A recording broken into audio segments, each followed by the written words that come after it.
You can come down to Dallas and be rooting for another team, and you presented a table of law. But don't go. Boss Cowboy, introduce yourself to the nation. Yeah, I'm all right. My name is Boss Cowboy. I got somebody beside me that got the wrong colors on, got the wrong swag on, got all kind of stuff going wrong, and I'm not feeling this right now. You know what? It's your boy Stephen, a.k.a. Sneaky Man. And I'm here. It don't matter. I'll have 2 Dallas Cowboy fans, 14. On G, man, they make it to the playoff, and now the social media, PFF, and everybody want to put Daniel Jones ahead of Ray Dakota Prescott. Do you really believe that? Do you really believe that? It's in the pudding. Wait a minute. Wait a minute. Hold on. Wait a minute. You're going to ask me a question. Let me answer it, okay? Okay. Okay, look.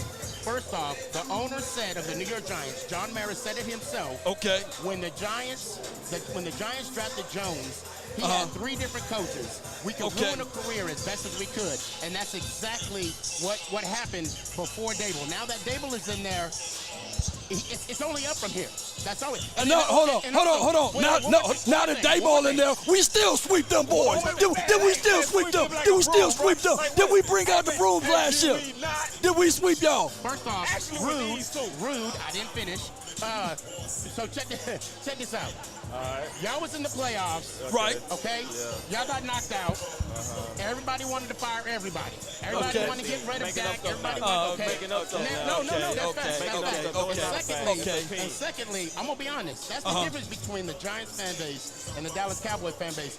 We were happy to be there because we were struggling for so long. And now that we got a taste of what it's like to win, now that we at the table, it's time to eat. No, it's time to get off the table and watch us eat at the table. Now, we different, man. See, y'all happy just to get in the playoffs. Right. That's a loss to us. Listen, the problem with y'all versus us is our standard is to actually win a Super Bowl. I don't care how long it's been. It ain't gonna never be. It ain't gonna. I don't care. It's okay. It's okay. We still on top. We still on top. It's the fact that we just got big boy standards. And see, I expect actually better from you because y'all at least got 4 rings, bro. Yeah. And so how you gonna sit? You at least got 4. Y'all got 4. Y'all got 4 rings. Oh, you gonna we got 8. Oh, see, every time we talk to these people, man, they gonna bring up before 1960. You talking about 1933, 1929? Come on, man, come on. I respect you and all. Okay, go ahead. But what is a Super Bowl ring? A Super Bowl. Wait. But what is a Super Bowl? No. It's a Super Bowl. Does it say Super Bowl or does it say World Champion on it? I'll wait. Okay, it do say that, but it's the Super Bowl. It's when all of the good teams are together. It says what? Okay. World Champion, right? Okay, so you want to claim that. Look. I'm gonna tell you why I created #CountAllLate. It's because the young Cowboy fans out there that haven't even seen 1 Super Bowl claiming they got 5. They haven't even seen You mean to tell me you created your hashtag out for us? I thought you were creating that hashtag out for you. You making hashtags out for us. I created the hashtag because all the young Dallas Cowboy fans under the age. Wait a minute. Under the age, what was it? 95. It hasn't been born since 95. I created that because of since they didn't see the 5 that they saw, I didn't see the other 4. Right. That's why I said #all8. So you saw all 8 of your New York Giants I didn't see all 8, but you want to count those. If the Cowboy fan base can claim all 5, then as a Giant fan base, every time we have this conversation, they want to claim these rings or a world championship when it was only 11 teams in the league or 8 teams in the league. How many teams? It was 16. Well, that's half of what we see right now. That's half of the opposition. That's half of the opponent. Let me tell you something. I mean this, bro. Don't do this to our division. Like, you still represent our division. Yeah. Like, what you doing is actually bad for the whole division. Like, this ain't even about your team. You making everybody look bad with what you're saying right now. He trying to claim. I'm speaking facts, though. Do we not have 8? Do we not have 8? Hold on. So, hold on. I will give you that. Okay. Matter of fact, I'll give him that.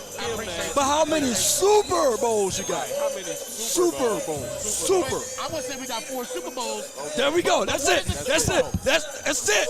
I don't care nothing else. Super Bowl.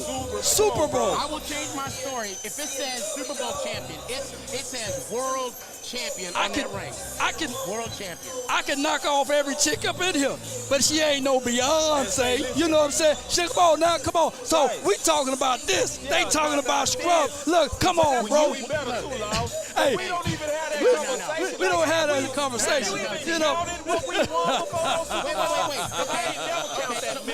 Come on, man. Let me say this thing. Come on. You mean to tell me that the NBA Finals, before they merged with the ABA, is different than the NBA Finals today? Come on, man. So Laker fans don't count the world championship. Now he gonna switch. He gonna switch to a 5 versus 5 stuff. We talking about 11 versus 11. We talking about 22. He ain't talking about doggone basketball. So you mean to tell me the BCS national championship is different than the CBF championship playoff? Come on, man. Come on, man. Let me tell you something, man.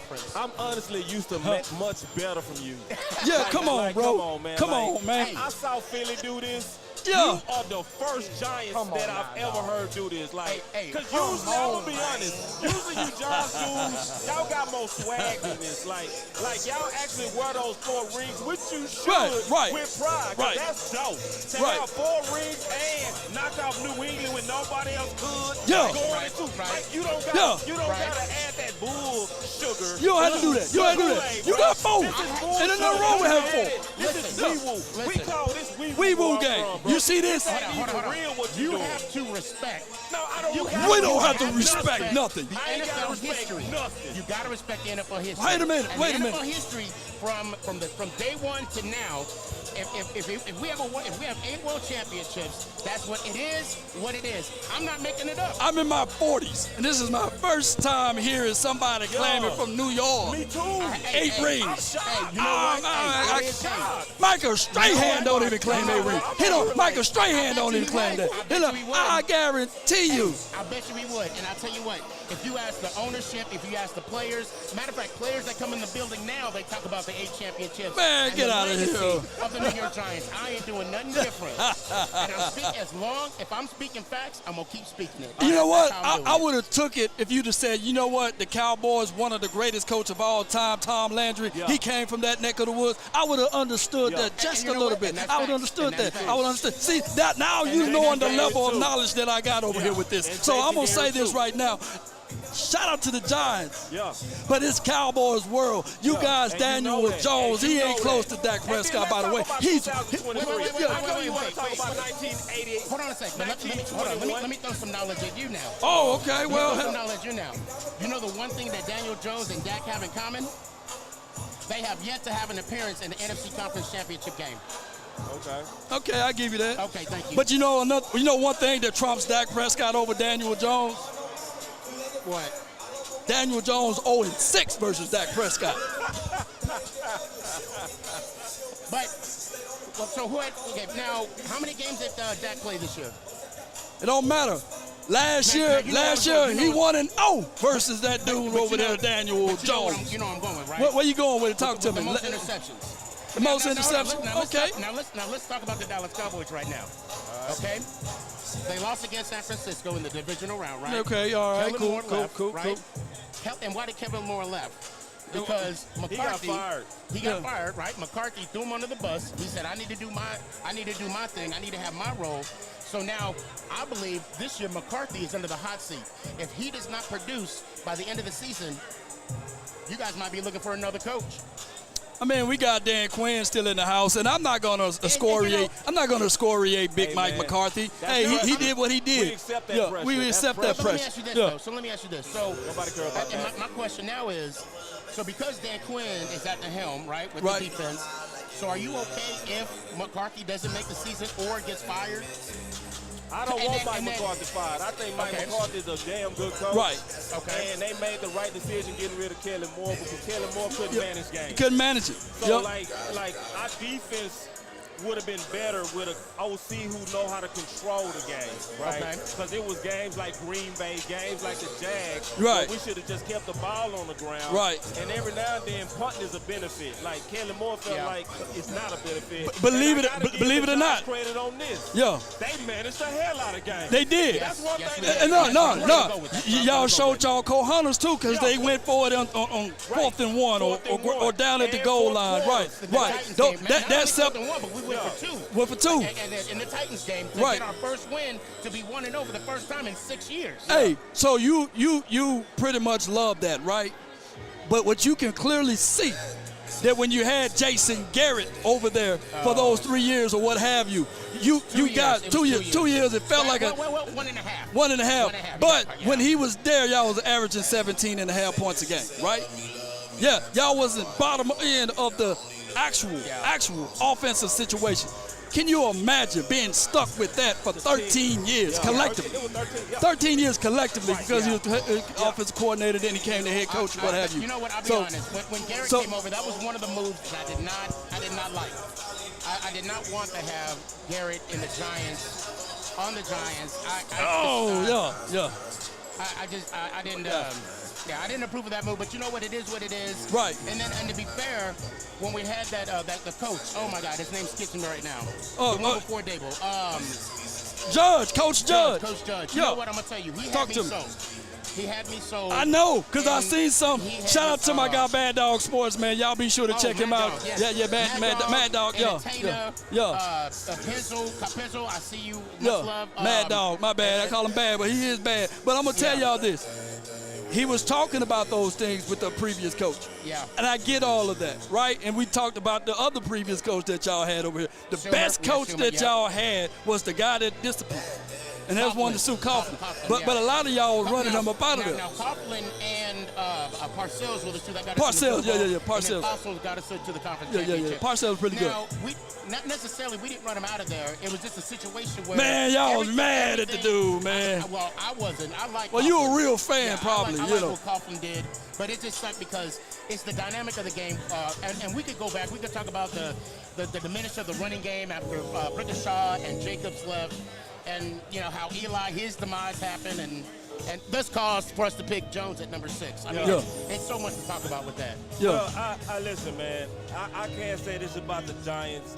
Y'all are one of the people in the East that I respect. Right. Like I do respect the Giants. But from this standpoint, in certain teams, for a while, I didn't want to see. And it was certain teams, just from a football perspective, played us the right way. Like from a disrespect, y'all did it right. Y'all used to disrespect Dallas, but from a competitive standpoint, it was the right way to do it. Like Eli meaning right. See, I'm a football fan, so I respect the G in New York when y'all was doing G stuff. The cruise dance in the end zone. That shit hurt. That shit hurt right there. Another thing that I respect, that's why I don't never want you to like bring up 8 Super Bowls or whatever, because y'all got enough to be proud of. Like, the way that y'all got in 9-7 and then went on a road and won 2, you never have to bring up no 8. And I'm going to be real. That wild card game, that was our Super Bowl. 07? No, last year. I'm talking about last year. Okay, that was y'all Super Bowl. At least they can admit it. But honestly, that's beneath y'all standards, though, bro. Because, see, old New York, y'all wasn't looking at it like that was y'all Super Bowl. Y'all looked at it like, we still trying to win it, even though we just got it. We were trying to win it, though. But I'm saying, though, I'm just keeping it real on the spirit of how you kind of presenting it. It's not New Yorkish, dog. I'm just being honest with you. Like, New York used to be that. Man, New York. We don't give a damn. If we here, we're going to go all the way. Well, now, don't get it twisted. We came that way going into Philly. But see, once it was 24-21-7. You know what? You know what's around here? You know what's around here? Philly don't even fear New York. They walk around. They walk around here like this. They don't they don't even talk trash to them, right? They don't even talk trash to Washington. They talk trash to us. They do. They talk trash with some good validity though, because they beat the dog out of y'all sometimes. But if I may, they be bullshitting with us, man. We own them, so they gotta be humble. if Philly fans want to talk, do not YouTube Philly fans eat horse poop. Don't YouTube that. Oh, yeah. Okay. Don't YouTube that.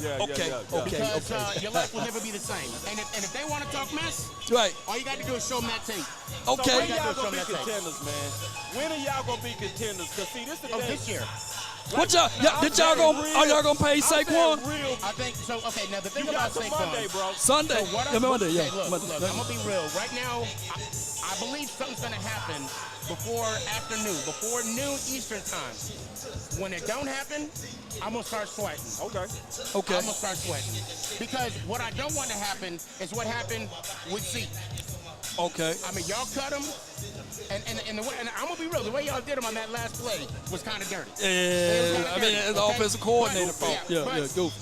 I don't know what direction we're gonna go with Saquon. I don't know, but I will tell you this: I do trust Joe Shea as our GM. Oh yeah, he's pretty dope. He's dope. He's dope. He's doing his thing. I'm gonna be honest with you, bro. I don't trust none of these GMs right now with running back. I think all these GMs are being crazy. They colluding. They colluding and it's crazy. Well, go ahead. See, let me tell you why. Like, if you a team, especially if you like Dallas, right? Dallas could go with a hump right now because you got all these good running backs unsigned.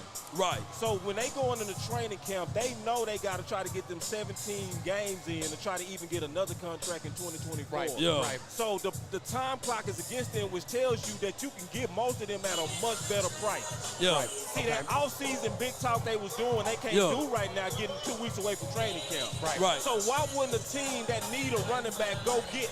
It ain't even about Zeke. Right. Go get you a Cook. Go get you a Zeke. Go get you someone. You know what I'm saying? And I think most GMs, honestly, are being stupid about running back. And also, let's throw it back real quick. All right. What threw a monkey wrench in all of this was the Deshaun Watson deal. That $230 million guaranteed with the Browns. That's what threw a monkey wrench on this. Yep. How you gonna tell me how is Lamar Jackson, one of the prolific quarterbacks in this league right now, people knocking at the door, but the moment they sign him on a tag, crickets. So when you're talking about the I think you're speaking from a collective aspect of it. Exactly. But what it is, it's like a domino effect. But what really happened? Quarterbacks and then running backs and then so forth. But what really happened with the money with the running backs? I think Todd Gurley's situation. Oh yes. I think Todd Gurley mixed in with Zeke, of course, because he got the $90 million. That's a lot of cash. Yeah. That's a lot of cash. Now, how they can overcome this, we don't know because we seen the doggone Isaiah for the Chiefs, right? Everybody talking about that. So as a manager or a business guy, you trying to get work for cheap. You ain't trying to pay these guys millions of dollars. And that's the problem. But everybody knows that your team is better with your star guys out there on the field. And I'm going to tell you why I think it's just so goofy, this whole narrative about running back. Because there's people that literally look down their nose at Zeke for 12 touchdowns, but they say they miss Amari Cooper 6. Right. Right. So it's like, I think common sense has totally been out the building for about a year at running back. True. Right. Like, and I think it got to the point to where it's disrespectfully undervalued. Like, if I can use this from a metaphor of the stock market, running back is at a depression right now. It is. But what do smart people do when you get stocks cheap? You buy it. You buy it. You build your team on it. Yeah. And especially if you're a contending team, like I'm not understanding teams that say they close that's not going to go take a serious look at these running backs. And I'm including Dallas. I'm putting Dallas in the goofy GM role, and I mean that. And and the thing that gets me, when you say that, you're talking about when you buy stocks, they get cheap. What my concern is, let me knock on some wood here. Let's say that we don't sign Barkley for $10 million because he gets the tag, but then we go get Cook for $8, or maybe $9, for a one-year deal. And what we need to realize with this tag, we got him next year too. So we potentially have Barkley for. But you gotta look at that price on that tag, though. And that's $22 million. You gotta look how that tag works, because you know that tag coming out dollar for dollar. You can't finance that tag. You can't prorate that one. You throwing it away. And let's be honest. I'm gonna be honest with you, bro. Saquon is the heart of that team, not Jones. Come on now. And he know it. And he know it. That's why he said what he said. That's why I'm saying I'm gonna be honest. As independent YouTubers, we got to speak against the goofy stuff. Yeah, I got you. Enough mainstream media talking with that. You know, they talking with that, but it's like, no, bro. I know who I fear when I play the Giants. It's Saquon. Yeah. Saquon. Not Jones, bro. And the thing, too, what we need to realize, like I said before, when Ahmad Bradshaw and Jacobs left, Eli's strongest point in the game was his play action. Yeah. And it was because of the running game. Yeah. If you take Barkley out of the picture, that's going to be a huge hole in the offense for the New York Football But you know what they Giants. betting on? They betting on Eric Gray. And Eric Gray is a real good running back. You know Eric Gray. You look at the scout report, but he's not a Saquon Barkley. But what they doing is everybody see it's a copycat league. So they seeing what the doggone Kansas City Chiefs did, and they said, all right, shoot, let me do what Eric Gray. And Eric Gray can't eat if he gets some real estate in front of him. He'll never be Saquon. He ain't gonna be Saquon though. But Breida is a good running back as well. So y'all gonna go running back by committee? I mean, it's a committee approach. If that's what happens, you know. Hey, I'm gonna put it like this. Y'all keep doing what you're doing because it's dumb. Keep doing what you're doing. I love it. Because I think Saquon's going to sign. Because, see, listen to the thing, man. You playing with something where you done now retooled your offensive line. Right. Like, why are you playing with Saquon? I'm glad y'all being stupid. Right. But I hope y'all tag him. I hope he don't meet the deadline. I hope he steal your cap money. But if he's speaking real, you should have signed him first. The person we tried to. We tried to sign him on that bye week. They did. Declined the offer. He declined the offer. But you know what happens on those offers? That means that offer was insulting. No, it was 14. It was 14, but I think the guaranteed money was the guaranteed is where it's at. They call that a poison pill. But they flashed that it was averaging 14, but what they put under. I do not like the business because I want, now that we have, like I said, we're at the table. It's time to eat. Now we can't eat because it's almost we're missing our plate. Right. And it's unfortunate for fans, but you know what? Again, I have to believe that Joe Shane and Coach Stable are doing the right thing because at the end of the day, as a fan, I got to rely on that. Well, you relying on what I call the unknown. And right now, we need to see because Brian Daboll, he hit everybody by the element of surprise. And being able, y'all kind of got wee-woo-ish at the end of the schedule. At the end of the year, y'all got kind of wee-woo-ish. But I do like the way he commanded the team. Shout out to Brian Daboll. He is not ahead of my guy, Mike McCarthy. I don't know what people would think about putting him ahead of Mike McCarthy. Oh, no. But I was, come on, you got to fix your face. No way. Wait a minute. Everything was going good until you said that. Until you made that face. You made that face. What's going on with you? Making that face. You got the floor. Okay, thank you. You got the floor. First off, last year, the New York Giants, we was in cap hell. Okay, we was in cap hell. We was getting players off the free agency list to put them on the field. That's how we got Hodges. That's how we found Hodges. That's how we exploited Hodges and his talent. The coaching job that Gable had last year, I mean, I don't have to say, the proof is in the pudding. He got Coach of the Year. It was what he got, with the less that he got, we were still able to be successful. Okay, I get all of that. Y'all are the media-led team. It's in New York. That's where they house themselves at. I'm going to say this, because there was any other team, if their starting quarterback goes down and miss 4 to 5 games with a broken thumb, and excuse me, 4 out of the 5 guys on the offensive line went down, as well as my guy Michael Gallup coming back with a few broken parts on his leg or what have you, and we come out still second place in this particular division, 12-5. Come on, man. Look, and we got to understand that law of consistency got to play his measures, right? You talking about somebody who did it for one time, who was a new coach. We talking about somebody that got total body of work with a Super Bowl on his resume. Brian Daboll is good, but he's not there yet. He's not there yet. He's not. He did that for 17 weeks. It was so bad. Do he have a ring? He did it. Brian Daboll. Yeah, he has a ring. I'm talking about coaches. As a head coach. No, but the thing is, with him, he had to do it for 17 weeks. It was so bad. You had Joe Shane come on to the Giants TV, right, with a press conference saying we are not getting mediocre players anymore. Meaning Dable got mediocre players last year and still got us to the playoffs and still got us with a playoff win. Now, I'm going to tell y'all right now, and I got to give a shout out because my people are telling me I got to go soon. Yeah. I got to tell you right now, Daniel Jones. People can say what they want about Daniel Jones, but the man did the work. He got us to the playoffs with a playoff win without a #1 wide receiver. You sad, bro. You sad. Hold on. Let me get on this. Let me get on this right quick. You guys keep saying that Kadarius Toney, they wouldn't have been able to beat the Eagles if Kadarius Toney didn't play for the Chiefs. Who drafted Kadarius Toney, by the way? Who drafted Kadarius Toney? Can somebody find Tony Tone? Because he was there with the G-Man. I don't want to hear that. That's levels of excuses. No. Wait a minute. I don't care. Gettleman, but wait a minute. You can't say y'all didn't have a #1 wide receiver or y'all didn't have a first talent. We didn't have a #1 wide receiver. What team? Who drafted Kadarius Toney? Hold on.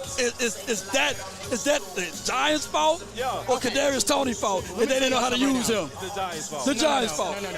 No. G-Man fault or Daniel Jones' fault. We came out there with Noah Brown and James Washington. You know what I'm saying? And we still won 12-5. When you meet your new boss, right?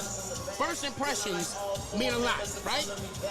First impressions, right? So what did Tony do? He didn't show up to no OTAs. He didn't show up to no training camps, no nothing. That's a bad impression you want to put on a new GM. Hold on. What's the guy that got shot? Plaxico Burress. He never showed up. And what did he do? Did Plaxico Burress show up for practice? Plaxico Burress showed up. He didn't practice. Got shot. Well, why are you talking about? I'm talking about then. I'm talking about right now. But you know what? You know what Tony did get us? He got us Neal and Thibodeau. Thank you. Now that's Hold on. Before you drop the mic, I gotta say this though. In order to be the best, you gotta do what? Beat the best. Oh, we coming. We on the come. Hold on. Right now. So did D-Ball beat Mike McCarthy? We on the come up. Oh, no. Cause see, this is every time we talk to an Eagle fan or a doggone Giant fan, they all say, well, we the best because some other team's success. They be taking 49ers credit and stuff like that. They be taking other people credit. Yeah, taking other students. Y'all haven't beat us.